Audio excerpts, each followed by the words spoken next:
the Tokina 100mm f2.8 FE macro lens. This is the Firin 100mm macro. And long story short, I'm not too thrilled with this thing. It's really, really not very exciting. And so this is the reason why I'm doing like a micro review on it, is because, well, quite frankly, I don't give a damn. What you hear right off the bat is some noisy autofocus. And why is that? Well, it turns out that if you look at the Tokina 100mm f2.8 ATX Macro Pro, it's the same specs all the way down to the front here. So basically, I'm thinking that Tokina went in and just rebodied their ATX Pro lens and stuck it on an FE body, and that's why we've got this really loud autofocus motor. And not only that, it's painfully slow. Now, the painfully slow part's going to be due to the gear drive that runs it. I don't think this is like very new technology. I think they just made their old technology work with the Sony FE mount, and that's basically what I'm seeing. The front, just like the ATX Pro, is 55mm ring thread. You know, the mount seems nice. I like the design of it, but it does literally feel and work like the ATX 100 Pro. And yeah, just autofocus wise, this thing is just terrible, especially on an FE body, because we're used to really fast AF, and this just does not have that. It tracks okay in video, but still in certain situations you can still hear it. Same 9 elements in 8 groups, and the same 9-bladed rounded aperture, the same 55mm front thread. And when you actually hear this thing autofocus, it sounds like it's the same exact drive motor as the other one. Now, this focuses down to about 4.5 inches, and it's a 1:1 macro. It has a scale on it, but it's just a relabeled ATX 100 Pro, in my opinion. I do like the design of it. Plastic body, but it's polycarbonate or something like that. Rubber autofocus ring and no aperture control. There's no other buttons, no image stabilization or anything like that. Overall, it's a decent lens, just not so excited by it. So let's try it outside really quick so you can see why I'm not a fan of it.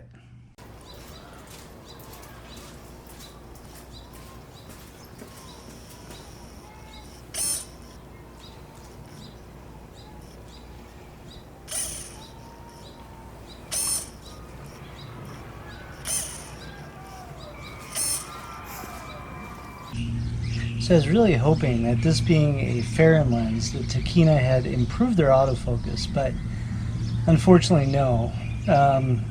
Yeah, this thing is just miserable. The weird thing is, I keep getting this issue if I leave it on AFA or AFC. As I'm shooting this stuff, the lens will just lock up in its fully extended position and be stuck. But if I put it on AFS, single shot AF, or contrast detection, then it seems to be okay. The other problem is the lens just sounds like a 20-year-old screw drive lens, so it's really kind of annoying. There is no special glass, from what I can tell, inside this lens. They're not talking about it being, you know, a bunch of ED elements or anything like that. So really, it's not weather sealed or anything like that. It's just a basic autofocus macro lens for 600 bucks. It's decent, don't get me wrong. It's a pretty good lens. They also claim it's flat field, which I don't agree with 100%. I think it's got a little bit of barrel distortion.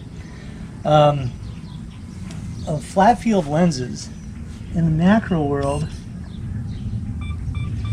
they actually came about when you used to have to do press work to do ads for graphic design. And so you needed a macro lens that was flat field that you could photograph a page for a negative to go out to print. So a lot of times you'd have to make camera ready art to be able to do this.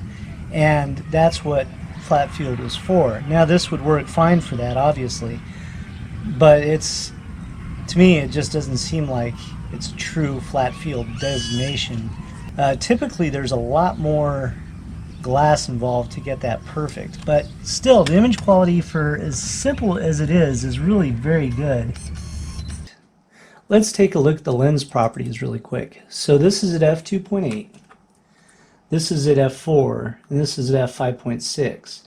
Now right off the bat you'll see there is some vignetting, and it's not horrible, but the corners are a little darker. You know, it's about a stop and a half at f2.8. By the time you get to f4, it's half a stop. At f5.6, all this is gone.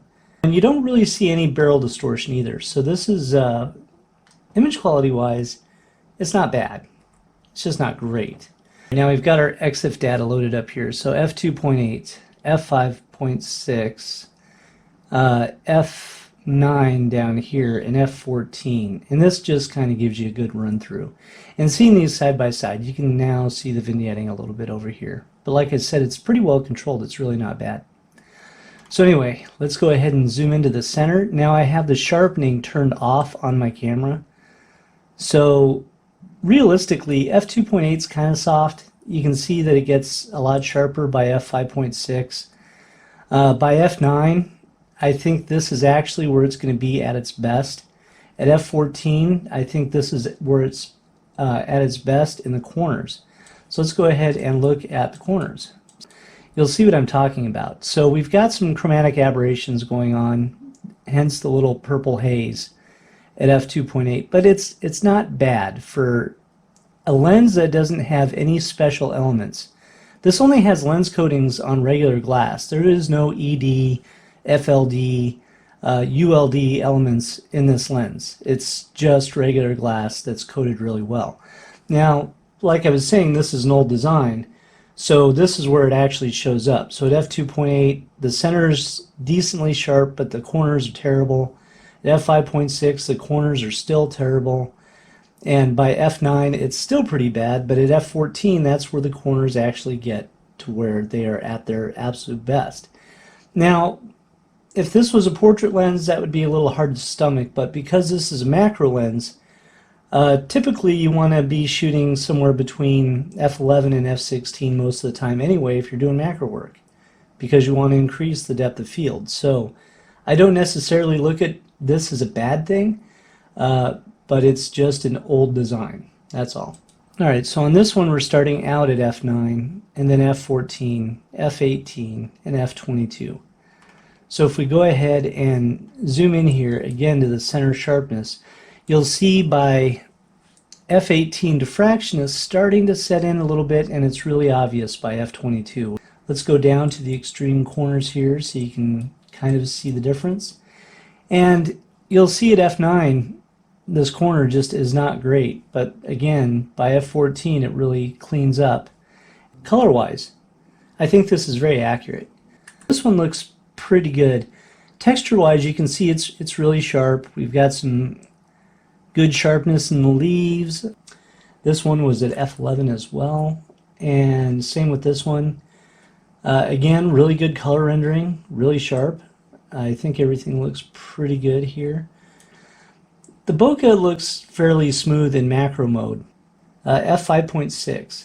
It's sharp in the center, but you know, very shallow depth of field when you're doing macro work. Now this is stepped down to f9, I believe, and you can tell that the depth of field is increased, but the contrast is still about the same. So it's not like, you know, we have any color shifts or anything. There's no color shift at all. So I think that's really pretty good. But again, very typical for just a standard macro. f9 again, very clean, nice smooth bokeh. This one's also f9, and again, really sharp, clean bokeh, good color. And right here, f9, I got in a little closer, and this is interesting because I don't really have hardly anything in focus here. It's like the focus band is going right through here. And it's a very shallow depth of field. As a matter of fact, you can see this is in focus and this is in focus because they were the same distance away. Should have stepped it down more. This is my old 928, and I just wanted to show you this. This is wide open, I believe. Yes, wide open. So if we look at it in this situation, just looking into the headlight, you'll see that there's some chromatic aberrations going on. This could have been better controlled with some ED glass or some FLD glass, but that's okay. It's really sharp in standard environments. You get some chromatic aberration.